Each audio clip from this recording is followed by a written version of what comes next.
John, a titan of industry, felt helpless. Despite his immense wealth and power, he was at a loss. His penthouse apartment, a symbol of his success, felt like a cage.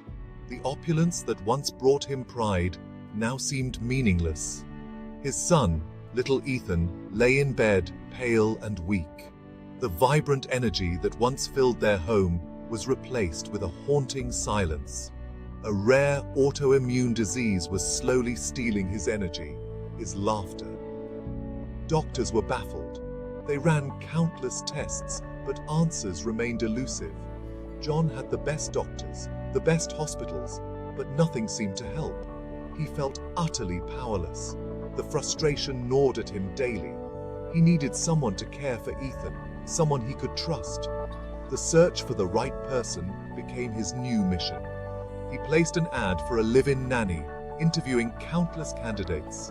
Each interview was a glimmer of hope, yet none felt right. Most were intimidated by his wealth, their smiles strained. They saw the luxury, but not the pain behind it. He needed someone warm, someone nurturing, someone who saw Ethan, not his fortune. Then came Mary.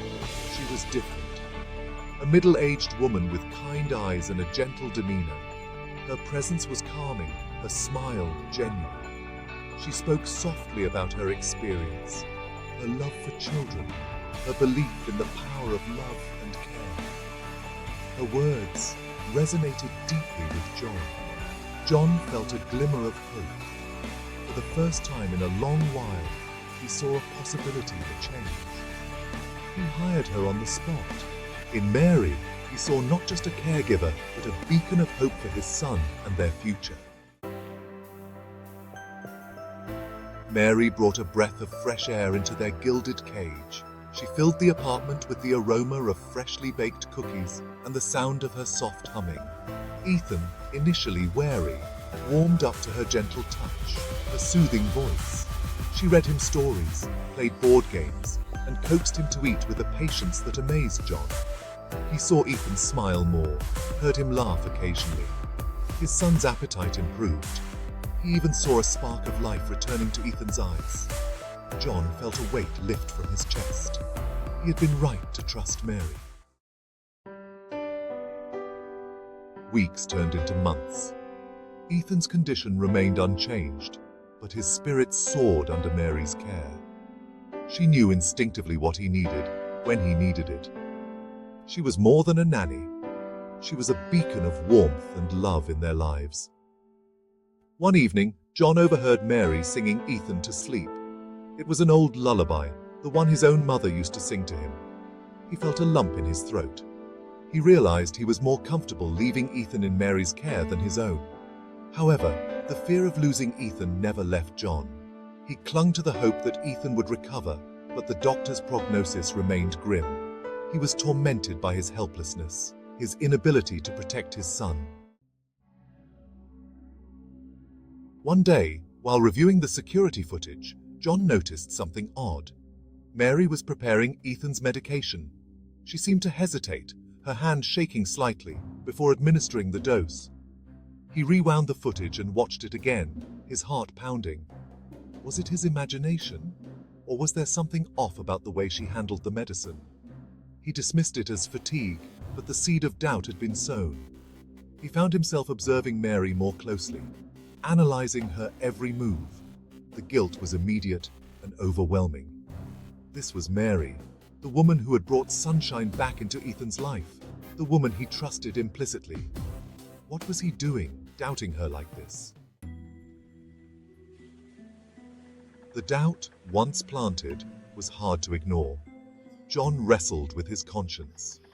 He was torn between his faith in Mary and the nagging suspicion that something wasn't right. He couldn't shake off the image of her trembling hand, the strange look on her face. Driven by a desperation he couldn't explain, John decided to install hidden cameras in Ethan's room. He hated himself for it, for violating Mary's trust, but he couldn't ignore the gnawing fear in his heart. He had to know, for Ethan's sake. Days turned into a torturous waiting game. John watched the footage obsessively, his heart heavy with guilt and dread. He saw Mary caring for Ethan with her usual warmth and dedication. There was nothing out of place, nothing amiss. Then came the night that changed everything. John was reviewing the day's footage when he noticed something chilling. Mary was alone in the room with Ethan, who was sleeping soundly. She had a syringe in her hand, filled with a clear liquid. He watched in horror as she injected the contents into Ethan's IV line. His blood ran cold. This wasn't medicine. He recognized the syringe, the liquid. It was a powerful sedative, one that could be lethal in high doses. His mind reeled.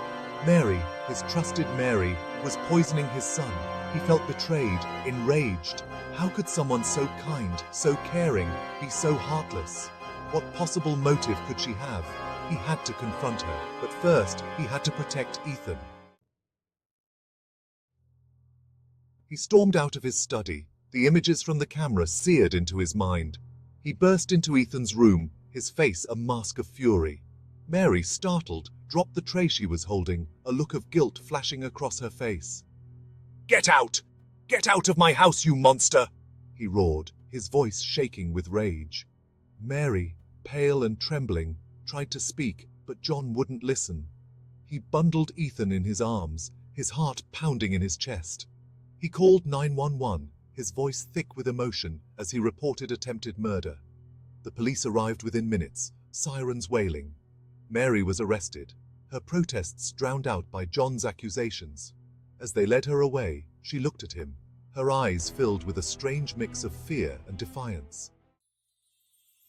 The following days were a blur of police interrogations, hospital visits, and frantic calls to lawyers. John felt like he was living in a nightmare, each day blending into the next, with no clear end in sight. The weight of the situation pressed down on him, making it hard to breathe. John barely slept, haunted by the image of Mary poisoning his son.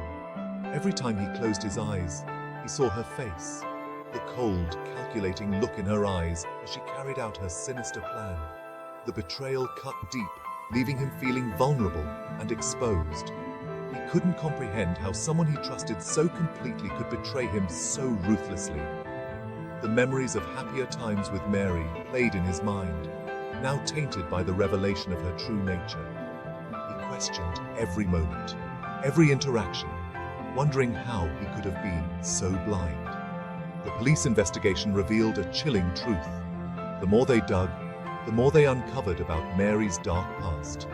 Each piece of evidence painted a picture of a woman who was a master manipulator, skilled at weaving lies and deceit. Mary was not who she claimed to be. The woman John thought he knew was a facade, a carefully constructed persona designed to exploit and harm. Her arrest brought a mix of relief and sorrow as the reality of her deception set in. She was a con artist, wanted in several states for similar crimes. Her modus operandi was always the same: infiltrate wealthy families, gain their trust, and then strike when they least expected it. The headlines painted her as a heartless predator, preying on the innocent for her own gain. She preyed on wealthy families, gaining their trust before attempting to harm their children for a hefty ransom. Ethan, thankfully, was safe. The thought of what could have happened if the police hadn't intervened in time was too much for John to bear. The doctors were able to flush the sedative from his system before it could do any lasting damage. The medical team worked tirelessly, ensuring that Ethan would make a full recovery. The relief in the hospital room was palpable, as John held his son close, grateful for the second chance they had been given. He was traumatized by the ordeal, but with therapy and the unwavering love and support of his father, he slowly began to heal. The road to recovery was long, but each day brought new hope. John vowed to protect his son at all costs, cherishing every moment they had together.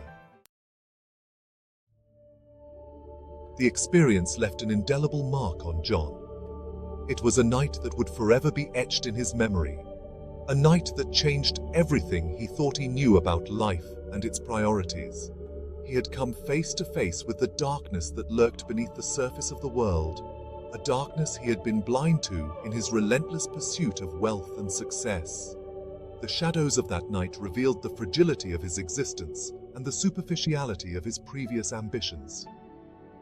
He became fiercely protective of Ethan, his trust in strangers shattered. Every glance from a passerby felt like a potential threat, and he found himself constantly on guard, his senses heightened by the fear of losing what he held most dear. He realized that wealth and success were fleeting, but love, family, and trust were the true treasures in life. The laughter of his son, the warmth of his family's embrace, these were the moments that truly mattered, the moments that brought genuine joy and fulfillment. He vowed to cherish these treasures, to never again take them for granted. He started journaling his thoughts, capturing the essence of his newfound perspective, and making a conscious effort to be present in every moment with his family. And in the quiet moments, when the echoes of that harrowing night threatened to resurface, he found solace in the knowledge that he had saved his son. The serene scenes of nature and the simple joys of watching Ethan play became his refuge, a reminder of the strength and resilience he had discovered within himself. He had stared into the abyss and emerged stronger, his love for his son, his guiding light. The bond they shared grew deeper, forged in the crucible of that terrifying experience, and it became the foundation upon which he rebuilt his life. He had learned the hard way that sometimes the greatest wealth is the love we share and the trust we build, brick by precious brick. Each moment spent with his family was a testament to this truth, a celebration of the enduring power of love and the unbreakable bonds that hold us together.